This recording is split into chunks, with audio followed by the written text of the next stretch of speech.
We, especially people in Kenya, get it wrong on gender-based violence. When an issue of gender-based violence comes in, we usually talk about, you see, women human rights activists go around, female judges react, do everything as if the gender-based violence is a woman-based violence. Well, we have cases where men are on the receiving end, even if they are 5%, but we will not talk about it in detail because very many people, very many men who are victims of gender-based violence usually prefer it hidden. They prefer it being hidden. So let us talk about gender-based violence where the female individual is the victim. Let us talk of that situation and look at it holistically. I have seen in many cases where many women act as though it is men who are extending violence to the sisters. But I want to say that, and we are talking about the incidences where the victim is a woman. Even in cases where the victim is a woman, it should not be taken as a feminine case. And that is why I had to record this. Whenever there is gender-based violence directed to a woman, women should know that half of your relatives are female. Whether you are a man or a woman, half of your relatives are female. And in reality, let us not cheat ourselves. In reality, gender-based violence, especially that deals with women, has two sides. It is not that it is women on this side, men on this side. No. It is relatives of the female victim. Half of the people in this case are relative, both men and women, of the female victim. And then there is the relative of the male attacker. This is a man who has attacked a woman. In many cases, it is not a case of random attacking or mugging or anything. It is between people who are known to each other. So you find that especially spouses or lovers or something like that. So you find that women activists dash and say, oh, men are doing this to us. No. My experience, my holistic experience has it that whenever a woman is injured in this way, especially in a case of a spouse against a spouse, two camps come in. There is the camp that has both male and female, but they are related to the woman. And there is the camp that has both men and women, which are related to the other party. Let me tell you from my experience, maybe you have never come across that. Have you seen a woman being battered, butchered, and something like that by a man? Let's say her husband. Have you ever heard what the husband or the man's sister says? Some of us are linguistic, and some of us interact with people on different levels and whatever. So you go there and act as if You don't even know their language or whatever. You listen to what the sister of the man talks about the woman.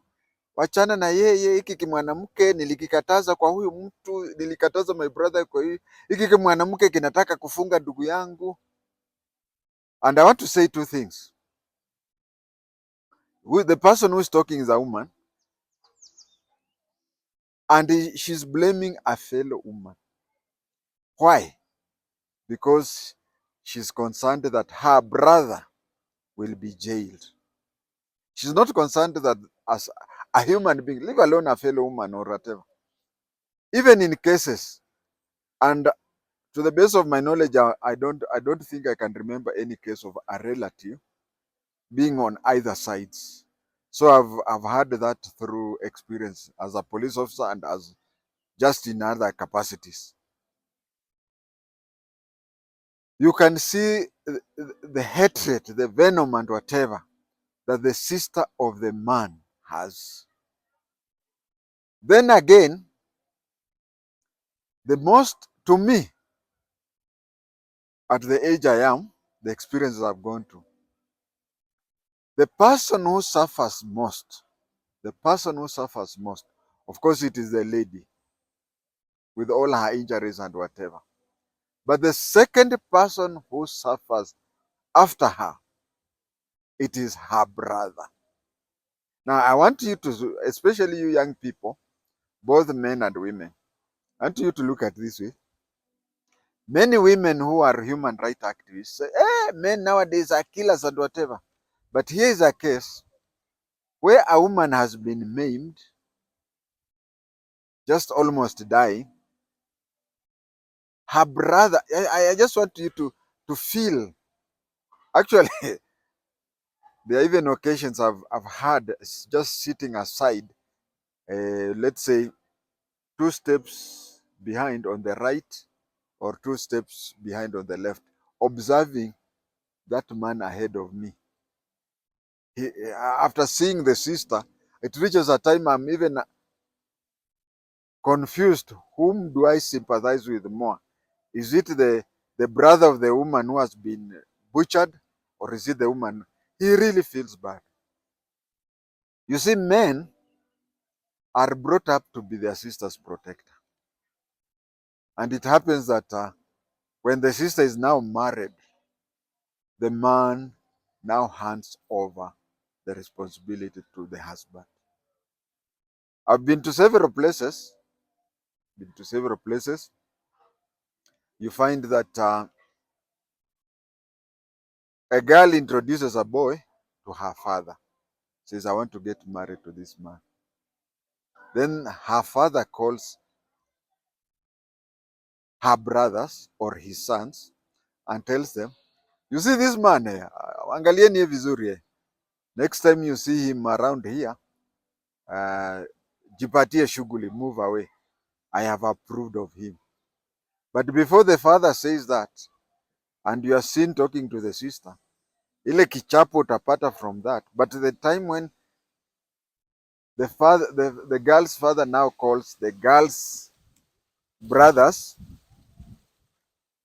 and tells them that I have approved this boy, that he is my potential son-in-law.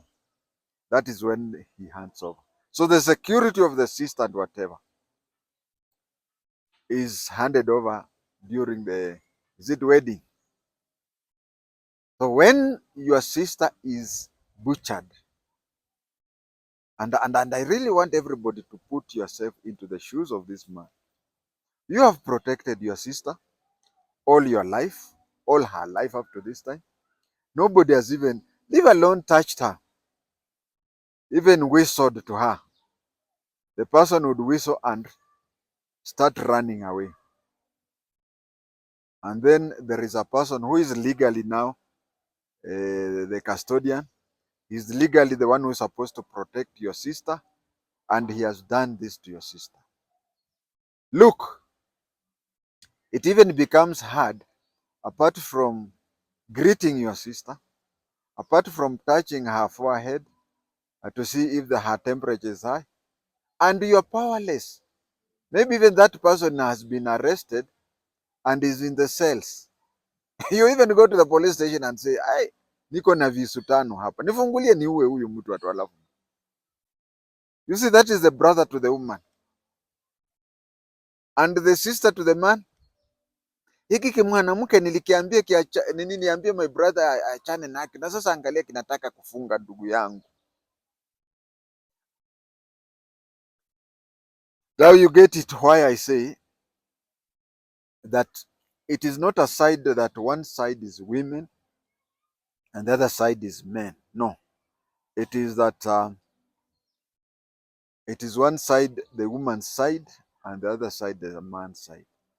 Imagine, as I was saying, the brother can only touch her forehead, can only greet her, can only reassure her, can only ask questions. And as a man is not even supposed to show tears or anything. After watching the sister and whatever, talking and whatever, in the ward, the brother leaves the ward, the female ward, and goes to a certain place. While waiting for the other time,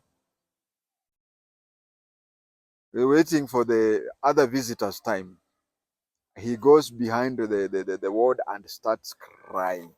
Starts crying. I have come across cases where, and take it from me, somebody who's approaching his mid-60s, that sometimes in many occasions, female victims of gender-based violence are themselves to blame. How many times have they known that her boyfriend or anything is violent? Very many times. Let us even take an example. You know, a woman, especially if she has money, well-paying job, well-placed, whatever, she doesn't need anything from a man. She needs what she calls protection. She feels she should walk around with a bouncer, bodyguard. That is what she looks for. And if you doubt me, look at the case of Maribe, Jack Maribe, and Esther Arunga. Very known people, actually very good people in the press. And then they go and fall in love with thugs, with thugs. And you see how their life went. And as I was saying, in these cases, let nobody cheat you. Okay, we have cases where they do not know the characteristics of but then in many cases, if she's known, if she appears on TV like Esther Arunga, like Jack Mariba and whatever, everywhere she goes, men are after her. And she's not like, sorry to say, there are other women who get married to somebody who can offer her financial freedom. No, she doesn't. Actually, she would not mind being the one who guarantees financial. But only she wants somebody here who can scare off other men. I would advise these people, why don't you get married to Assisi? Assisi is what we used to, I don't know whether they still use that name. The name we used to use on men who are cowards. If the Sisi is a good fellow and whatever, get married to him. And then since you have you have deep pockets, hire a bouncer. Yes, hire a bouncer.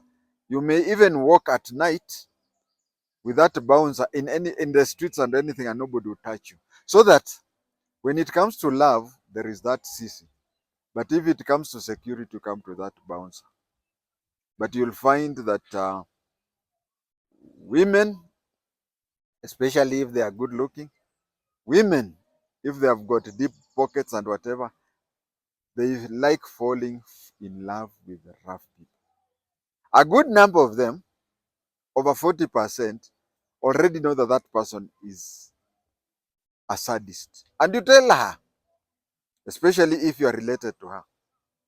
I mean, in a situation where she would not start thinking that maybe you are envious or anything. You can tell her, huyo okay.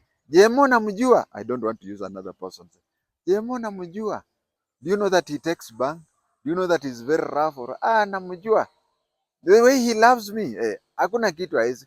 Wewe nipatie tu 2 years after marriage utaona amechange. That is what they do. I remember there is such a thing that happened to me that I have to share with you. It was quite some time back, a good number of years back, at Madaraka Estate. I was a security consultant there. There is this block. I don't know whether it is MF 25 or 26.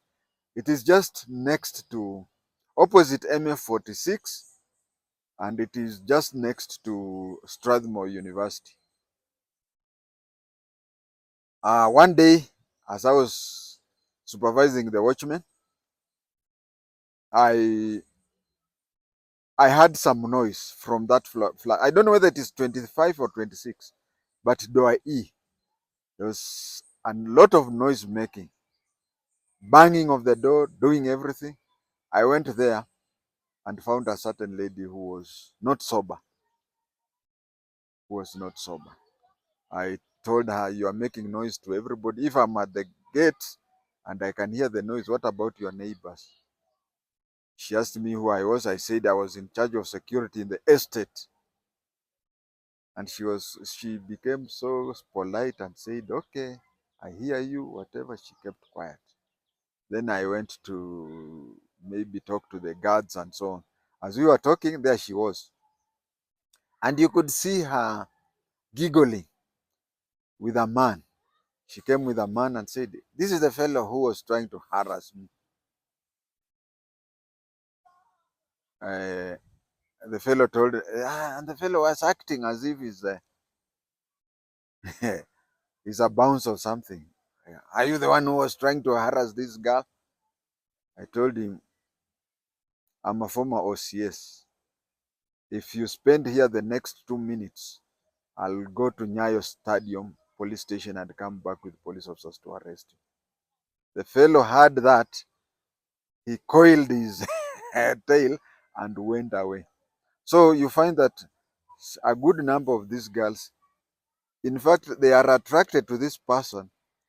If there was a report card, 80% of the reason why they are attracted to these people is that because they feel secure against other people. But then you find the person who harasses others can still harass you. So that is what I wanted to comment on today concerning gender-based violence. Let us not take it as that it's a woman's only issue.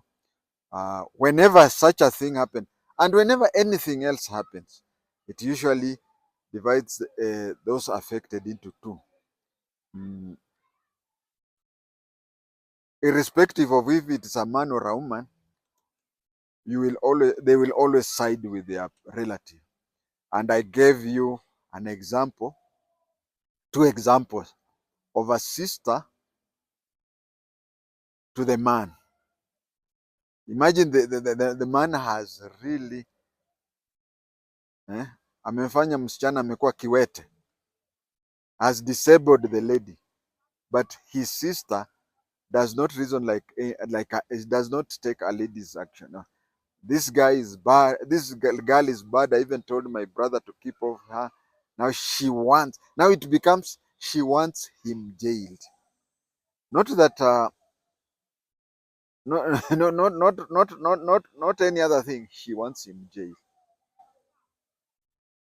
The other issue now, it's about a man whose sister has been butchered. You can really feel it. Lastly, I wanted also to say that you remember that case of, I think he was a DJ or something. Imagine, I can tell any girl who is about to be married, if you know the person who is going to marry you is going to be a ruffian or whatever, self-centered, keep off. Remember the DJ who told the girl to take poison and she died? I hope you do.